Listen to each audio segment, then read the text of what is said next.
Hello friends, बरायबाय बड'जब info YouTube चेनेलाव फिन खनसेबाव गोबांथार comments BTC साख्रिखौ लानानै देन एग्जाम फिस माबादि खालाममारगोन बिनि सायाव नोंथांमोननो कभार खालामगोन। जाय नोंथांमोना चेनेलाव गोदान साबस्क्राइब खालामना ला जेब्लायबो साख्रिनि आपडेट नोंथांमोना बर' रावजों मोननो हागोन। दा फर्स्ट नम्बर 1 कमेन्ट्स बेनो जाबाय BTC Gr-4 फाइनल रिजल्ट दासिमबो होनो हायाखै बेनो जाबाय 193 पोस्टआव। सेकेन्ड कमेन्ट्स बेनो जाबाय BTC फरेस्ट एग्जाम जाबाय रिजल्ट दासिमबो होनो हायाखै बेनो जाबाय Gr-1 आरो लोगोसे फरेस्ट गार्ड। आरो third comments non technical BTC दासिमबो एग्जाम कन्डाक्ट खालामाखै 372 पोस्ट आरो लोगोसे 4 कमेन्ट्स बेनो जाबाय technical staff nurse plus WCD post 263 दासिमबो एग्जाम कन्डाक्ट खालामनो हायाखै। दा बेबादि कमेन्ट्सआ गोबां फैदों गोबांथार माने हेड कमेन्ट्स फैखायो BTC साख्रिबाथाय दा बेखौ जोङो नायबावगोन जे लाइभ प्रुफ नायगोन जे मा पोस्टआ मा डिपार्टमेन्टआव दङ मानोना थांनाय बाराव Gr-4 आव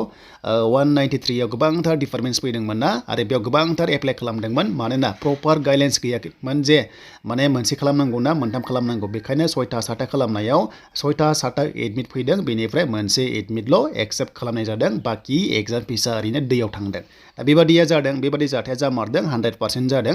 देन दाबो बेबादि जागोन नामा गोबांथार माने एसे सासपेक्ट दङ सन्देह दङ अके दा बिनि सायाव गाइडलाइन्स गैया। देन दानिया जोङो सेलेक्ट पोस्टआव क्लिक खालामबा स' नोंथांमोना पोस्ट प्रेफारेन्सखौ मोनगोन दा बबे डिपार्टमेन्टआव दं आरो एग्जाम्पल Gr-4 दङ हेल्पार दङ खालासि दङ स' खालासि होनबाथ' PWD आव थायो मिन्थिगौ नोंथांमोना ADR आव दङमोन एन्ड Gr-4 आथ' गासैबो डिपार्टमेन्टआव थायो Gr-4 आ नाथाय हेल्पारा बहा दं एबा Gr-4 आ बहा दं जों बेखौ नायथारनोबा जों दायो लाइभ प्रुफ नायनो हागोन आरो बेनो जाबाय Gr-4 आव स' Gr-4 होनोबा पोस्टआ नोंथांमोना क्लास 8 पासनिफ्राय HSC मा खालामनो हागोन बाखि डिग्रिया खालामनो हाया। दा बे गाइडलाइन्सखौ नायोबा सिगांनो होनांगौमोन थांनाय बाराव 193 आव जेब्ला Gr-4 फैदोंमोन बे गाइडलाइन्सखौ होनांगौमोन नङाबा डिग्री फार्स्ट पोस्ट ग्रेजुवेटफोरा इन्टारभिउ होनाय नङामोन नाथाय दासिम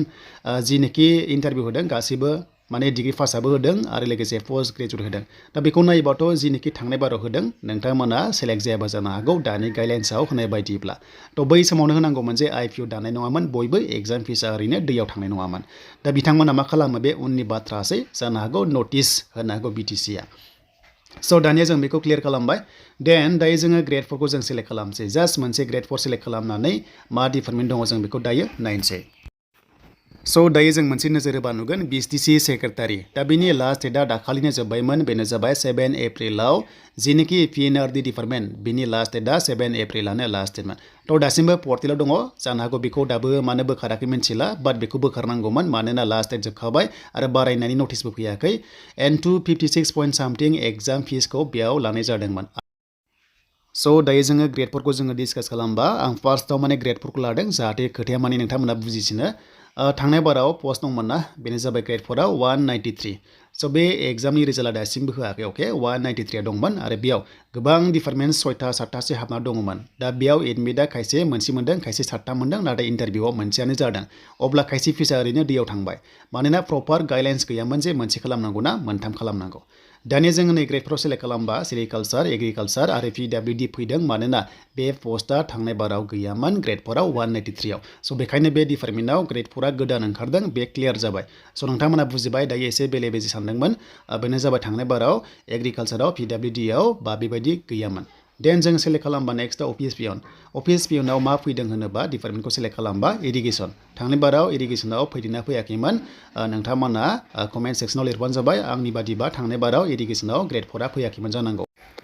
खिन्थु दाखालि नोंथांमोना Gr-3 मोन्दोंमोन सेक्सन एसिस्टेन्ट होननाय खोनादों बेखायनो डिपार्टमेन्टआ सेम फैदों बेयाव एसे गोनो गोथो जादों। दानिया जोङो स्ट'र किपार नायगोन स्ट'र किपाराव मा डिपार्टमेन्टआव फैदों होनोबा जोङो नेम अफ डिपार्टमेन्टआव सेलेक्ट खालामबानो सिटआव फैदों थ' बेबो गैयामोन जानांगौ थांनाय बाराव बेखायनो फिन खनसे गोदान पस्ट फैबाय। दानिया जोङो नायनोसै बेनो जाबाय जुनियर एसिस्टेन्ट जों बेयाव सेलेक्ट खालामबाय बा जों LD आव खालामबाय जास्ट LD खालामबाय देन बेयाव PWD इडुकेसनाव फैबाय नै थांनाय बाराव गैयामोन ना बेबो गोदान पस्टआ फैबाय आरो दा बेखायनो एसे आन्दायदों मानोना थांनाय बाराव फैदोंबाबो खायसेयाव फैदोंमोन Gr-4 आव आरो Gr-4 आव जुदि फैयाखैबा Gr-3 आव फैदों बेबादि सिस्टेमा चेन्ज जादों आरो दा बिदिनो थिग नोंथांमोना सेलेक्ट खालामनो हागोन जुनियर एसिस्टेन्टबो नायनो हागोन सेलेक्ट खालामनानै बे जाबाय डिग्री लेभेलनि पस्ट बेयाव डिग्रियासो खालामनो हागोन PWD इडुकेसन बेनिफ्राय एग्रिकालचार दङ नै स' नोंथांमोना बेखिनियाव होनो हागोन आरो जायफ्रानोखि गोसो दङ। दा बेनो एक्सट्रा नोंथांमोना मोनसेल' पस्ट सेलेक्ट खालामनानै ग्रेड 3 बा ग्रेड 3 ग्रेड 4 बा ग्रेड 4 नोंथांमोना खालामनांसिगोन आरो लोगोसे नोंथांमोना 100% एग्जाम फिसा एक्सट्रा दाननांगौ बे सिस्टेमखौ दायो नुनो मोनबाय दा बेनो आरो जुदि नोंथाङा जुदि एग्जाम फिसखौ होनो हायोबा सेलेक्ट खालाम जुदि नों 100% बे डिपार्टमेन्टआवनो जुदि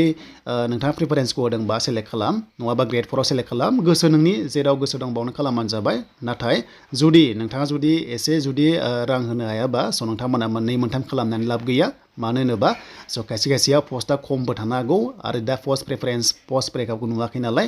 बेखायनो जेरावनोखि नोंथाङा कनफिडेन्स दङ बेयाव नोंथाङा एप्लाइ खालामबानो जाबाय स' नोंथांमोननि एग्जाम लास्टलि एग्जाम बे एग्जामा जाबाय माने एचएस लेभेला खनसेनो कम्बाइन एग्जाम जानो हागौ सिगांनि जे एचएस लेभेलनि एप्लाइ जादोंमोन आरो डिग्रिया डिग्रि जि जादोंमोन बे मोनसे कम्बाइन एग्जाम जानो हागौ मानोना एसेबां BTCआ दा आखायाव टाइम गैला मानोना इलेक्सन फैगासिनो दङ इलेक्सना सेप्तेम्बराव जागोनथ' अब्ला आगस्टआव MCC नांबा एग्जाम कन्डाक्ट खालामनो हाया बेखायनो जुन जुलाइ बे मोननैनि गेजेराव एग्जाम जानो हागौ बा साख्रिखौ मोननायनि चान्सआ दङ आरो दा बेनो नोंथांमोननि थाखाय माखासे डिटेल्स भिडिअ दा खायसे बुजिबाय जानांगौ खायसे बुजिनो गोब्राब मोनदों जानांगौ नोंथांमोना भिडिअखौ डाबल नायबानो बुजिगोन जे मा कन्टेन्टआव बे भिडिअखौ खालामनाय जादों